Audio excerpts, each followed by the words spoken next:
Αν μιλήσω ιδιαιτέρως με τον κύριο Μπογιόπουλο, θα συμφωνήσουμε.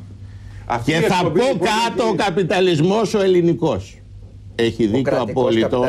Αυτός ο καπιταλισμός τον οποίο περιέγραψε έτσι με μια αδρότητα που ήταν λίγο καρικατουρίστικη, αλλά δεν ήταν λανθασμένη, είναι αυτό το οποίο μας έχει καταστρέψει. Η διέξοδος αυτή τη στιγμή περνάει από τολμηρές ριζοσπαστικές διαρθρωτικές τομές και από την κατεδάφιση αυτού του κράτους που μας έχει οδηγήσει εδώ σήμερα και την κατάργηση όλων αυτών που το διαχειρίζονται μέχρι και τώρα. Δεν πρέπει να υπάρχει καμία αμφιβολία στον ελληνικό λαό και πρέπει να υποστηρίξει ο ελληνικός λαός αυτή τη στιγμή εκείνους που ζητάνε ριζοσπαστικές τομές τώρα.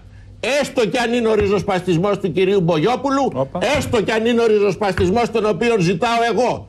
Διότι η ύπνωση, η μαστούρα είναι αυτή η οποία μας έχει φέρει σε αυτό το σημείο. Το ότι κοιμόμαστε τον ύπνο τον ίδιμο, εν πλήρη ασυνειδησία και εν ελλείψη παντελή κοινωνικής διευθυντικής τάξης. Γι' αυτό φτάσαμε εδώ που φτάσαμε. Και γι' αυτό έχουμε σάπιες ηγεσίες, ανίκανες και δοσύλλογες.